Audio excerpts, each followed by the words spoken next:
कि हमरे भैया हो अरे लागल दाव पर बातोरो सम्मान। हमरे भैया हो अरे लागल दाव पर बातोरो सम्मान। अरे साइकिल वाली बटन दबा के बचावा अपन संविधान। हमरे भैया हो अरे लागल दाव पर बातोरो सम्मान। माननीय सुधाकर सिंह जी चुनाव लड़ रहे हैं, जो 24 घंटा घोसी में नीम के नीचे मिलते हैं, जनता की सेवा करते हैं और जनता इस बार स्वयं चुनाव लड़ रही है। घोसी की जनता स्वयं चुनाव लड़ रही है और इस बार सुधाकर सिंह को भारी मतों से जनता चुनाव जिता रही है। मैं अपने समाज से अपील किया हूँ कि सबकी निगाहें आपके ऊपर लगी हैं कि चमारों का वोट, दलितों का वोट कहाँ जा रहा है। और लगभग 90-95% वोट चमारों का, दलितों का सुधाकर सिंह को साइकिल पर जा रहा है। तो 2-1% कुछ लोग जो इधर उधर हो रहे हैं, तो मैं यही अपील किया था कि हमारे समाज के चमार भाइयों, जिस जज्बे, जिस हौसले के साथ आप लगे हैं, 5 तारीख तक आप लगे रहिए, यही मैं अपील किया हूँ। ओम प्रकाश राजभर जैसे सरीखे साथी जो थे समाजवादी पार्टी के, वो समाजवादी पार्टी छोड़कर चले गए और यहाँ भी जो प्रत्याशी भाजपा से लड़ रहे हैं वो भी समाजवादी पार्टी के ही टिकट पे चुनाव जीते थे। यहाँ जनता ने उन पर भरोसा जताया था। तो जनता ये जानना चाहती है कि समाजवादी पार्टी के प्रत्याशी पे लगातार हम भरोसा जता रहे हैं और समाजवादी पार्टी अपने प्रत्याशी को संभाल नहीं पा रही है। तो इस पे क्या सोचते हैं सर आप?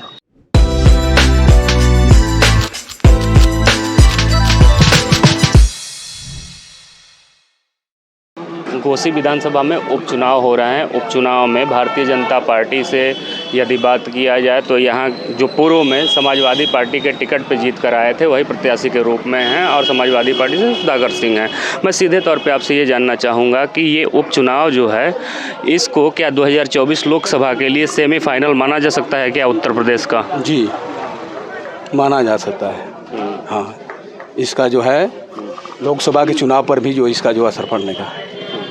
वर्तमान में यदि बात किया जाए घोसी की, तो क्या स्थिति लग रही है, किसका पलड़ा भारी लग रहा है यहाँ से? सपा का, समाजवादी पार्टी जी। इसका कोई वास्तविक कारण होगा? जैसे आप यहाँ के स्थानीय हैं, आप बेहतर बता सकते हैं कि प्रत्याशी बनाम प्रत्याशी ही चुनाव हो रहे हैं या बड़े बड़े केवल पार्टियों के नाम पे यहाँ वोट डाले जा रहे हैं? नहीं, प्रत्याशी हमारे अच्छे हैं। समाजवादी पार्टी के ये जो है एकदम क्षेत्रीय जो घर के नेता हैं, अच्छे हैं, इनका कार्यक्रम भी अच्छा है, जो भी कार्यकाल इनका रहा है अच्छा रहा है। इसलिए हम लोग जो है समाजवादी पार्टी को, सुधाकर सिंह को जो है वोट देना चाहते हैं। चलिए, क्या लगता है सर, दारा सिंह चौहान बनाम सुधाकर सिंह की ही लड़ाई देखने को मिलेगी या भाजपा बनाम सपा की बात करें या उससे भी ऊपर उठ के यदि चले जाएं तो 2024 में इंडिया बनाम एनडीए की लड़ाई है क्या ये उपचुनाव? पहले तो आपके चैनल को भाई नमस्कार। और दूसरी चीज़, एक बात जो आपने सवाल रखा है, यह बाद में 24 में वोट होगा, लेकिन घोसी की जनता, यहाँ पूरा घोसी की जनता समाजवादी पार्टी के प्रत्याशी सुधाकर सिंह को वोट करने जा रही है। और आज जाति पाति का सारा डांड में टूट चुका है और सभी हर वर्ग के लोग उनको वोट कर रहे हैं और बहुत काफ़ी वोटों से चुनाव जीतने जा रहे हैं सुधाकर सिंह। क्षेत्र में जब हम निकल रहे हैं तो भारतीय जनता पार्टी के कुछ कार्यकर्ताओं से भी हमारी मुलाकात हो रही है। तो भारतीय जनता पार्टी के कार्यकर्ता यह बताते हुए नजर आ रहे हैं कि कहीं ना कहीं दारा सिंह चौहान जीत कर जाते हैं तो मंत्री बनेंगे, ये कहकर जनता के बीच वो जा रहे हैं। तो क्या ये प्रभावी साबित होगा कि नहीं होगा? ऐसा कोई बात नहीं। उनको मंत्री, यहाँ घोसी की जनता राज्यसभा उनको देखी है, उनको विधायक देखी है, और क्या आवश्यकता पड़ी एक व्यक्तिगत अपने लाभ के लिए, जनता चूल्हा बाढ़ में जाए, अपने लाभ के लिए ये सदस्यता समाप्त करके और चुनाव के मैदान में आए हैं। अगर इससे बड़ा पद उनको मिल गया होता तो ये बात तो समझ में आती, लेकिन अब फिर जब विधानसभा चुनाव लड़ना है तो क्या आवश्यकता पड़ी विधानसभा की सदस्यता समाप्त कराने की? यहाँ जनता पर भार है, जनता परेशान है, सरकार पर जो बोझ आ रहा है वो तमाम सरकारी मशीनरियाँ भी परेशान है। जब आपको 5 साल के लिए चुना गया था तो क्या आवश्यकता पड़ गई? केवल व्यक्तिगत स्वार्थ, मंत्री बनना। जी अगर मंत्री बनना है तो कई एंगल से चले जाते। आप विधान परिषद में चले जाते, मंत्री बन जाते। क्या लगता है सर, विकास भी कोई मुद्दा बनने जा रहा है या दल बदलने की प्रक्रिया लगातार जारी रहेगी? जी, विकास तो मेन मुद्दा है। विकास जो है निश्चित रूप से क्षेत्र का होना चाहिए, प्रदेश का होना चाहिए, देश का होना चाहिए। हम जनप्रतिनिधि इसीलिए चुनते हैं कि वह जा कर के एक नीति बनावे, रणनीति बनावे और उसके तहत जो है अपने क्षेत्र में, प्रदेश में एक ऐसी योजना लावे जिससे विकास हो। तो विकास तो असली महत्वपूर्ण चीज़ है, लेकिन ये भारतीय जनता पार्टी विकास के मुद्दे पर कभी चुनाव लड़ती ही नहीं है। ये तो जब चुनाव आता है तो केवल मंदिर और मस्जिद के नाम पर चुनाव लड़ना पसंद करती है। तो इसका तो मुद्दा विकास कभी हुआ नहीं और विकास के नाम पर ही कभी चुनाव लड़ती भी नहीं है। अगर विकास के नाम पर लड़ेगी तो भारतीय जनता पार्टी चुनाव लड़ ही नहीं सकती, क्योंकि उसके विकास के कोई कार्य हम लोगों को दिखता नहीं है। जो भी हुआ है वो विनाश के ही रूप में चली है। कहती है कि 70 साल में जो है कांग्रेस ने क्या किया, तो उसी की बनाई हुई चीज़ को बेचने का काम वो करती है। रेलवे बेच देना, बस अड्डा, हवाई अड्डा बेच देना, ये जो है तमाम कंपनियों को इधर उधर हेर फेर कर देना, तमाम रोज़गार जो कंपनियों को बंद किया, कोरोना का जो दौर था उसको चला करके तमाम जो है लोगों को बेरोज़गार कर देना। इस तरह की परिस्थितियां जो है इनके सरकार में हमेशा हुआ करती हैं। और जब चुनाव आता है तो विकास के नाम पर तो कभी बीजेपी चुनाव लड़ती ही नहीं है। अच्छा, लोगों के बीच जा रहे हैं तो यह भी दबे जुबान से आवाज़ उठती हुई नज़र आ रही है कि ओम प्रकाश राजभर जैसे सरीखे साथी जो थे समाजवादी पार्टी के, वो समाजवादी पार्टी छोड़कर चले गए और यहाँ भी जो प्रत्याशी भाजपा से लड़ रहे हैं वो भी समाजवादी पार्टी के ही टिकट पे चुनाव जीते थे। यहाँ जनता ने उन पर भरोसा जताया था। तो जनता ये जानना चाहती है कि समाजवादी पार्टी के प्रत्याशी पे लगातार हम भरोसा जता रहे हैं और समाजवादी पार्टी अपने प्रत्याशी को संभाल नहीं पा रही है, तो इस पर क्या सोचते हैं सर आप? सर जी देखिए, हम तो धोखा खाना पसंद करते हैं, धोखा देना पसंद नहीं करते। समाजवादी पार्टी की ये मेन खूबी है कि धोखा खा सकती है लेकिन धोखा नहीं दे सकती है, तो इस तर्ज पर चलती है। तो वो आए थे, धोखा दे के चले गए और समाजवादी पार्टी को क्या धोखा दिए, वो यहाँ की जनता को धोखा दिए हैं और जनता को धोखा दिए हैं। तो संजोग इतना बढ़िया रहा कि जोगी जी ने उन्हें फिर जनता में भेज दिया कि आप मंत्री नहीं बन सकते, जीत के आइए तो फिर बन जाइए। अब यहाँ की जनता उनको जवाब देने के लिए तैयार है। आने वाला जो 5 तारीख का दिन है, जनता उनको जवाब देगी और उस जवाब के हिसाब से जब वो जाएंगे तो दारा और ओम प्रकाश दोनों के समझ में कुछ बात आ जाएगी कि घोसी की जनता किस तरह से उनको एक्सेप्ट कर रही है या छोड़ रही है। क्या लगता है सर, 2022 में जिन विजन के साथ समाजवादी पार्टी के प्रत्याशी को यहाँ जीत मिली थी, वही विजन समाजवादी पार्टी, वही मुद्दा अपना कायम रखेगी या इस बार कुछ बदलाव देखने को मिल रहा है समाजवादी पार्टी के विजन में? समाजवादी पार्टी का तो जो विजन है, विजन थोड़ा हमेशा बदलता है जी। विजन तो है ही है। वो पार्टी प्रत्याशी अपना विजन अलग बना ले तो उसमें पार्टी का दोष तो है नहीं। तो पार्टी ने उनको प्रत्याशी बनाया, जनता ने उनको चुन करके भेजा। अब उनका क्या विजन है तो वही बताएंगे ना, उन्हीं से पूछिए दारा चौहान जी से क्या उनका विजन है। और जनता तो इस बार उनका विजन पूछ रही है, समझ भी रही है और समझा भी देगी। मतलब पूर्व में जनता ने समाजवादी पार्टी को ही जीत दिलाई थी, किसी प्रत्याशी को नहीं? नहीं, समाजवादी पार्टी को दिलाई थी जी। यही तो मैं लगातार जानना चाहता हूं कि प्रत्याशी बनाम प्रत्याशी भी कभी लड़ाई होगी या बड़े बड़े पार्टियों, बड़े बड़े सिंबलों को देख के, बड़े बड़े चेहरों को देख के ही लोग वोट करेंगे? मैं बार बार यही जिक्र कर रहा हूं कि ज़मीनी मुद्दे भी क्या मुद्दे बन के उभरेंगे।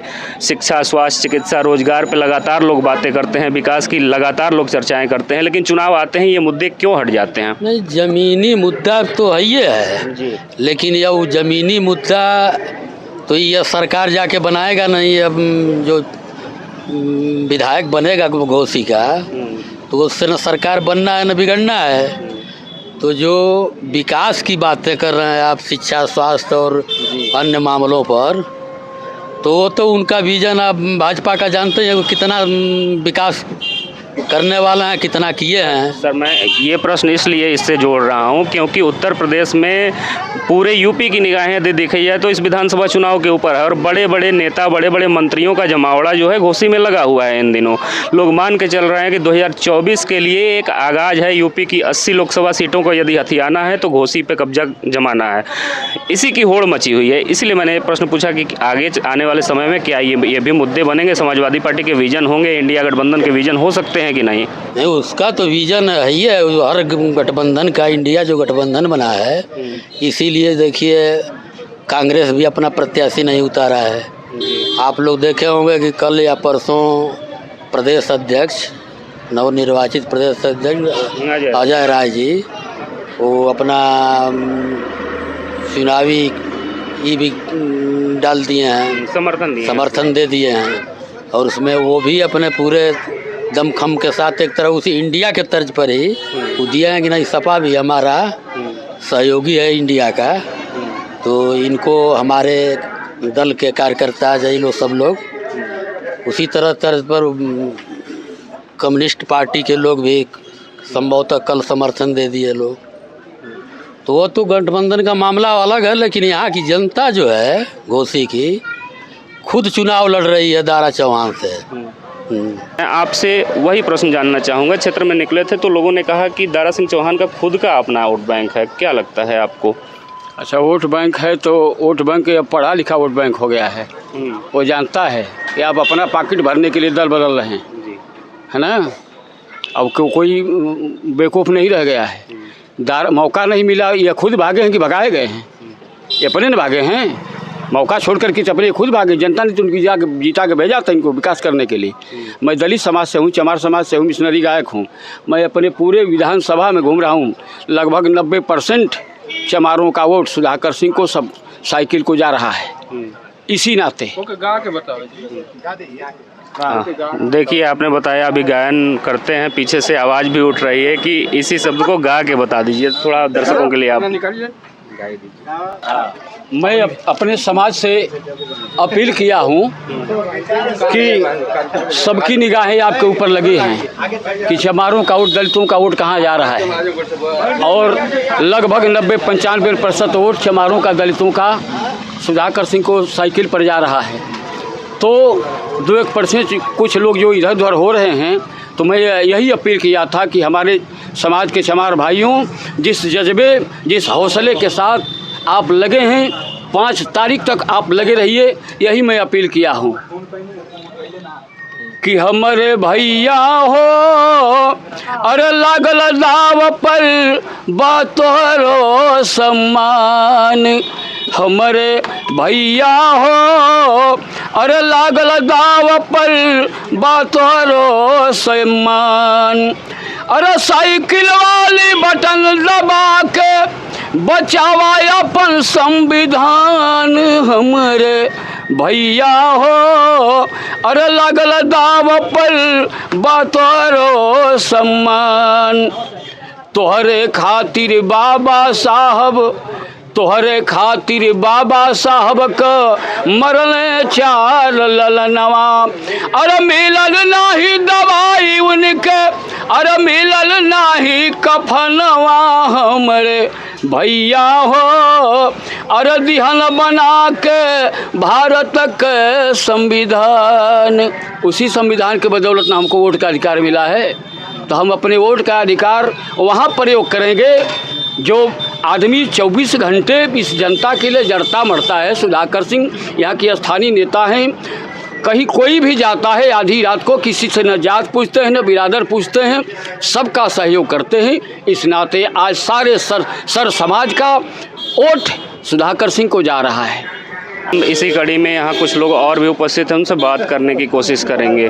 सर, बात करना चाहेंगे? हाँ, क्या लगता है इस उपचुनाव में भाजपा बनाम समाजवादी पार्टी में कौन सबसे बेहतर बन के आएगा? भाजपा बनाम समाजवादी पार्टी नहीं, दारा बनाम घोसी की जनता ये चुनाव हो रहा है। जनता अपना प्रतिनिधि 5 साल के लिए चुनती है। किन्हीं अपरिहार्य कारणों से जनप्रतिनिधि स्वर्गवासी हो जाए, भगवान न करे किसी के साथ ऐसा हो, तब चुनाव दोबारा मध्यावधि चुनाव होता है। लेकिन हमारे जो नेताजी चुने गए थे घोसी से, उनको केवल अपने स्वार्थ के लिए, अपने निजी फायदे के लिए 1,08,000 मतदाताओं का अपमान करके, उनके ऊपर लात मार के इन्होंने दल बदला और उसके बाद दूसरी बार चुनाव लड़ने भारतीय जनता पार्टी से वो इस मैदान में आ गए हैं। जनता आक्रोशित है और ये वोट के सौदागर हैं। ये जब इलेक्शन लड़ते हैं एक दूसरी पार्टी से, एक नई पार्टी से, इनका रिकॉर्ड देख लीजिए, ये जब भी इलेक्शन लड़ते हैं एक नई पार्टी से इलेक्शन लड़ते हैं और ये लोग वोटों के तस्कर हैं।